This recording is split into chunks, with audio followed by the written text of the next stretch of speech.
Hello students, आज हम start करेंगे नेक्स्ट टॉपिक। जो अपने सहलगनता या लिंकेज को कल किया था उससे आगे वाला टॉपिक आज हम स्टार्ट करेंगे।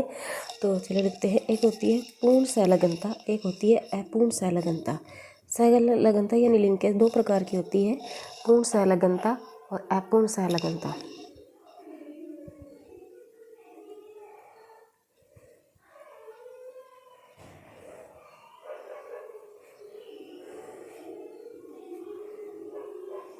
ठीक है, तो पूर्ण सहलगनता है, इसमें देखेंगे कि इस सहलगनता में क्या होते हैं। सहलगन जो जीन है वो हमेशा पैतृक संयोग दर्शाते हैं, मतलब पैतृक संयोग दर्शाते हैं कि मतलब पैतृक से गुणों में क्या करते हैं, समानता रखते हैं। और कभी भी नए संयोग उत्पन्न नहीं होते इसमें, क्योंकि क्या होता है, सहलगन जीन कोडोमिनेंस द्वारा कभी भी पृथक नहीं होते। ऐसी सिचुएशन आ जाती है कि इसमें लिंकेज प्रकृति बहुत ही कम पाई जाती है। एग्जाम्पल देखें तो इसमें नर जो ड्रोसोफिला है उसमें पंखों की वंशागति देखो। ड्रोसोफिला मेल भी होती है, फीमेल भी होती है।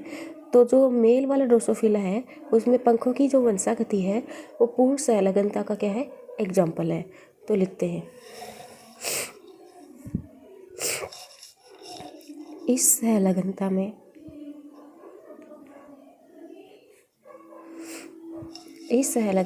सहलगन जीन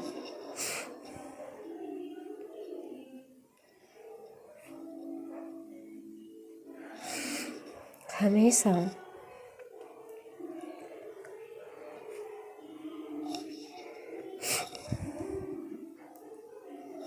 पैतृक संयोग दर्शाते हैं,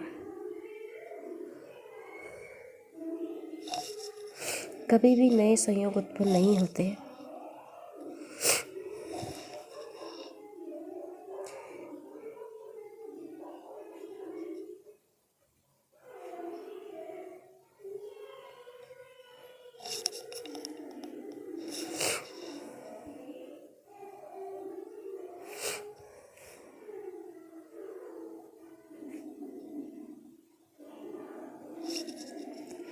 क्योंकि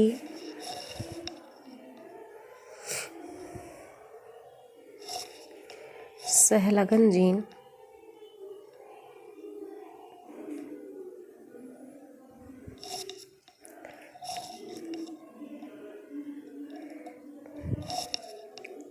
कभी भी पृथक नहीं होते।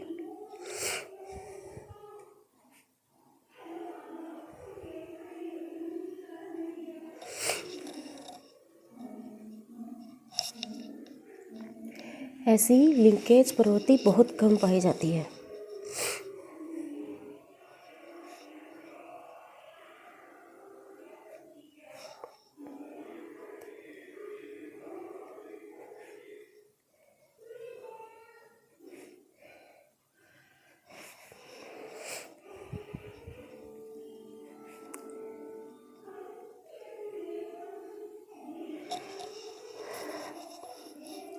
जैसे नर ड्रोसोफिला में पंखों की वंशागति, जैसे नर ड्रोसोफिला में पंखों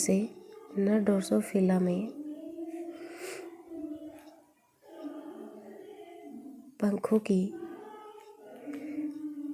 वंशागति, जैसे नर ड्रोसोफिला में पंखों की वंशागति। दूसरा है अपूर्ण सहलगनता।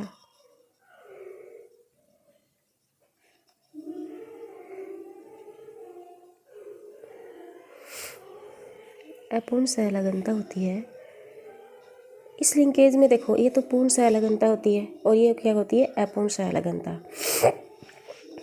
इसमें क्या होते हैं, सहलगन जो जीन है वो पैतृक संयोग के साथ साथ नए संयोग भी दर्शाते हैं, क्योंकि सहलगन होता है वो कोडोमिनेंस द्वारा पृथक हो जाते हैं और प्रकृति में ज़्यादातर लिंकेज इसी प्रकार की होती है। ठीक है ना। इस लिंकेज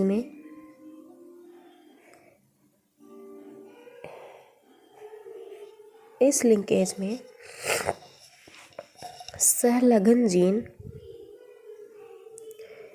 सहलगन जीन पैतृक संयोग के साथ साथ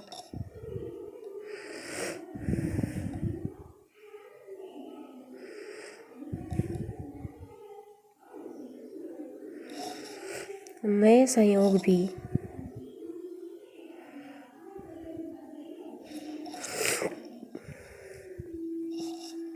दर्शाते हैं,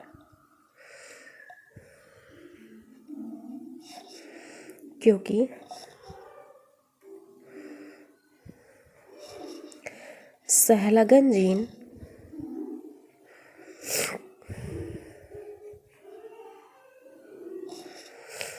कोडोमिनेंस द्वारा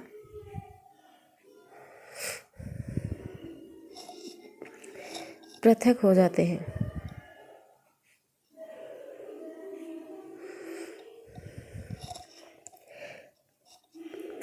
और प्रकृति में ज़्यादातर लिंकेज इसी प्रकार की होती है।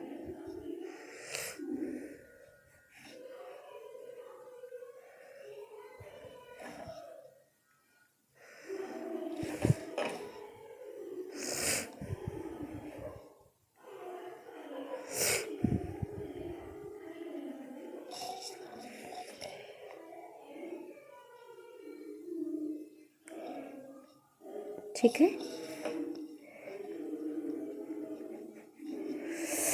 अब एक नोट लिखेंगे। इसमें क्या होता है, देखो,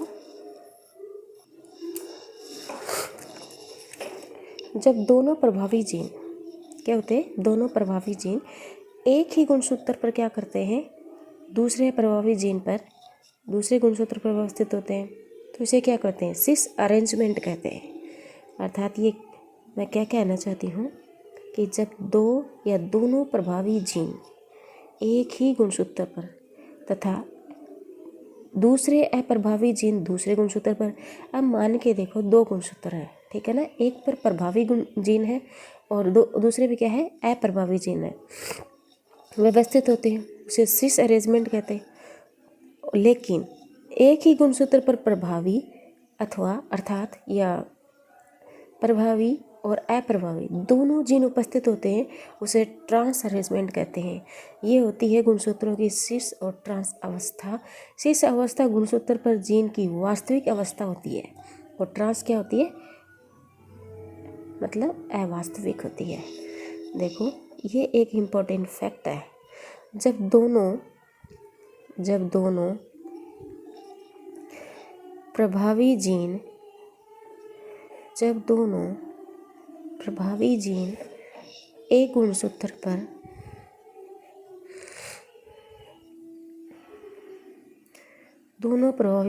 एक गुणसूत्र पर तथा दूसरे अप्रभावी जीन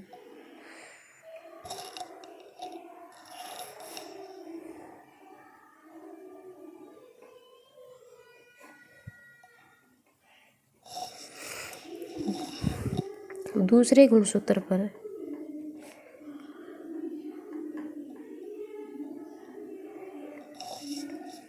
व्यवस्थित होते हैं,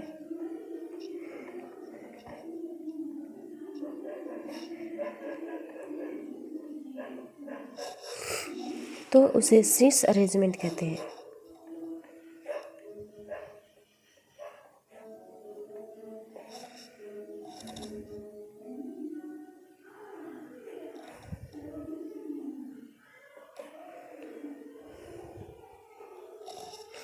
लेकिन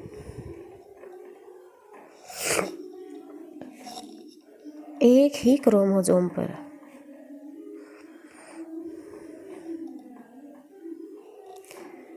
प्रभावी और अप्रभावी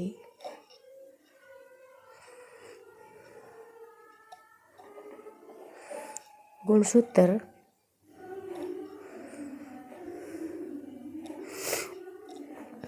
प्रेजेंट होते हैं, तो उसे क्या कहते हैं, ट्रांस अरेंजमेंट कहते हैं।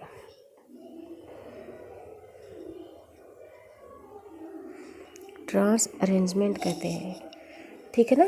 और सिस जो अवस्था है वो गुणसूत्र की वास्तविक अवस्था है।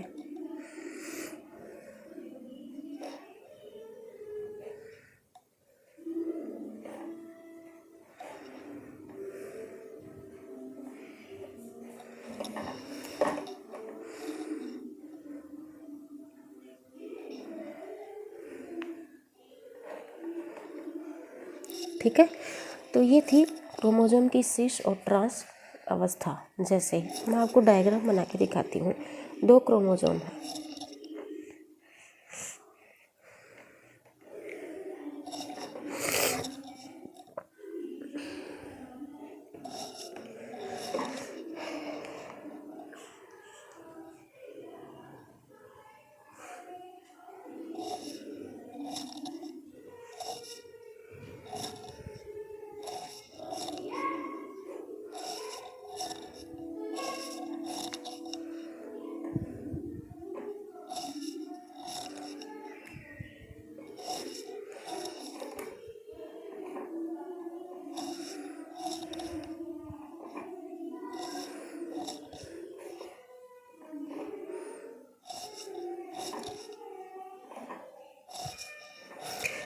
जो अवस्था है, देखो ये भी प्रभावी, ये भी प्रभावी, ये एक क्रोमोसोम है, ये प्रभावी और ये अप्रभावी। इस पे क्या है, दोनों ही जीन क्या है, ए और बी प्रभावी हैं, और इस पे दोनों ही जीन क्या है, अप्रभावी हैं। भाई देखो, इसमें कैपिटल ए और कैपिटल बी है, और इसमें स्मॉल ए और स्मॉल बी है। तो कैपिटल ए और कैपिटल बी क्या है, प्रभावी हैं, और कैपिटल स्मॉल बी और स्मॉल ए क्या है, अप्रभावी है। तो ये कौन सी अवस्था हुई, सिस अवस्था, सिस अरेंजमेंट। ठीक है। अब ये 2 क्रोमोसोम है, इस पे क्या है, प्रभावी है और अप्रभावी है, अप्रभावी है और प्रभावी है। जैसे एक ही क्रोमोसोम पर प्रभावी और अप्रभावी दोनों ही जीन प्रेजेंट होते हैं तो उसे ट्रांस अरेंजमेंट कहते हैं। क्या कहते हैं, ट्रांस अरेंजमेंट कहते हैं।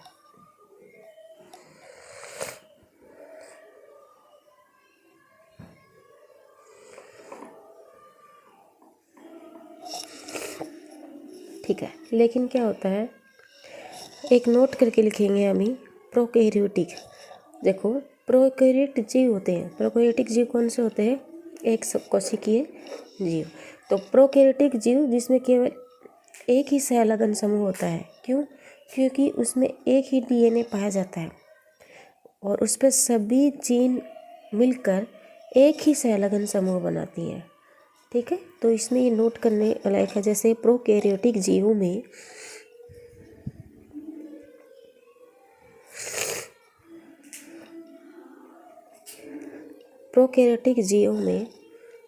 केवल एक ही सहलगन समूह होता है, केवल एक ही सहलगन समूह होता है। ठीक है ना, उस पर सभी जीन मिलकर एक ही सहलगन समूह बनाती हैं। उस पर उपस्थित सभी जीन मिलकर एक ही सहलगन समूह बनाती हैं।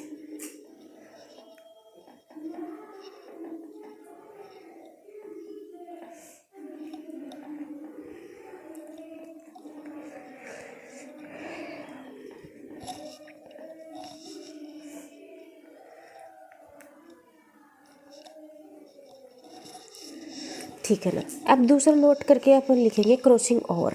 क्रॉसिंग ओवर क्या करता है, होता क्या है, जैसे क्रॉस होता है वैसे क्रॉसिंग ओवर होता है ना। वैसे आपस में गुणसूत्र मतलब प्रभावी का अप्रभावी के साथ, अप्रभावी का प्रभावी के साथ मिलकर होता है ना, वही होता है क्रॉसिंग ओवर। क्रॉसिंग ओवर की प्रतिशतता ज्ञात करके, मतलब क्रॉसिंग ओवर होता है उसकी परसेंटेज अगर अपन वो ज्ञात करके जीन को गुणसूत्र व्यवस्थित करवाया जा सकता है। और यही क्या करता है, क्रोमोसोमल मैप कहलाता है, यानी जेनेटिक मैप और क्रोमोसोमल मैप। देखो, क्रोमोसोमल मैप होता क्या है, क्रॉसिंग ओवर की क्या होती है, परसेंटेज अगर अपन ज्ञात करके जीन को गुणसूत्रों पर व्यवस्थित करना ही क्या कहलाता है, क्रोमोसोमल मैप। आपसे अगर क्वेश्चन आ गया कि क्रोमोसोमल मैप क्या है, तो सीधे सीधा आंसर है कि क्रॉसिंग ओवर की परसेंटेज को निकाल कर आप जीन को गुणसूत्र पर अरेंजमेंट कर सकते हो, तो उसे क्रोमोसोमल मैप कहते हैं। और जीन को हमेशा रेखीय क्रम में ही व्यवस्थित किया जा सकता है। ये क्रम भी आपको ध्यान रखना होगा कि जीन एक क्वेश्चन भी बन सकता है, जैसे जीन को कौन से क्रम में व्यवस्थित किया जाता है, हमेशा रेखीय क्रम में ही क्या किया जाता है, व्यवस्थित किया जाता है। एक साइंटिस्ट थे स्टर्टीवेंट थे, वो किसके, मॉर्गन के शिष्य थे। और मॉर्गन ने किसकी डिस्कवरी की थी बताओ? कल मैंने बताया था कि मॉर्गन ने इसको खोजा था, क्या, सलागनता को, ठीक है। और किसमें, ड्रोसोफिला में। स्टर्टीवेंट ने एक जो मॉर्गन के शिष्य थे, उन्होंने क्या किया था, एक ही क्रोमोसोम पर पाए जाने वाले जो जीन है उसकी बीच की दूरी को मापकर पहली बार रिकॉम्बिनेशन मैप बनाया था। तो क्वेश्चन एक इम्पोर्टेंट डीपली है कि रिकॉम्बिनेशन मैप होता क्या है, ठीक है ना। तो ये भी वही है, रिकॉम्बिनेशन मतलब दो जीनों के बीच की दूरी को मापना, ठीक है ना। यही क्या होता है, रिकॉम्बिनेशन मैप। जैसे एक जीन इतनी दूरी पे, दूसरा इतनी दूरी पे, तीसरे से एक के बाद ए यू जी ई ऐसे होता है ना, वही वाला गैप होता है जो ये रिकॉम्बिनेशन का मतलब क्या है, एक के बाद एक, ठीक है ना। जो उसकी डिस्टेंस है उसके बीच को मापना ही क्या कहलाता है, रिकॉम्बिनेशन कहलाता है। तो इसको देखेंगे क्रोमोसोमल मैप।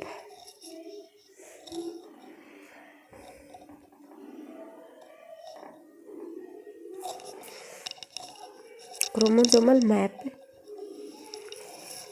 की प्रतिशतता ज्ञात करके जीन को गुणसूत्र पर जीन को क्रोमोसोम पर व्यवस्थित करना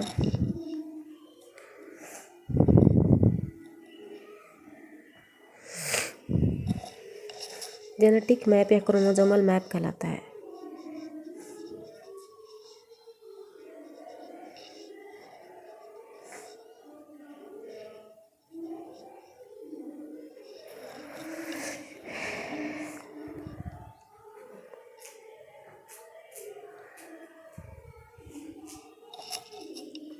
ठीक है। और जीन को हमेशा रेखीय क्रम में व्यवस्थित किया जाता है।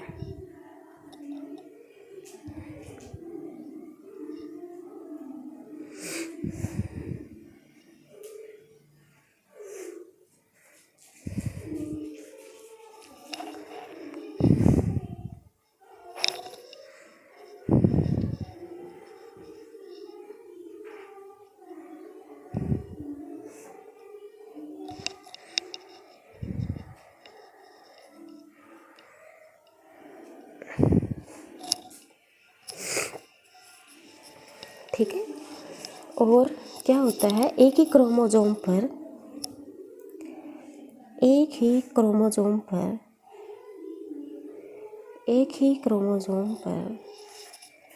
पाए जाने वाले जीन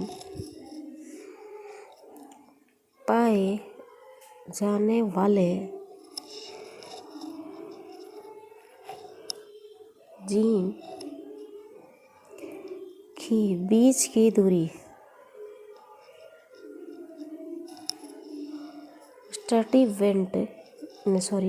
बीच की दूरी को मापकर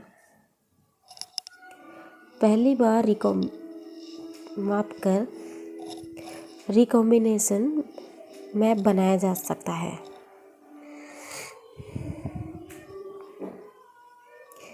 रिकॉम्बिनेशन मैप बनाया जाता है, ठीक है।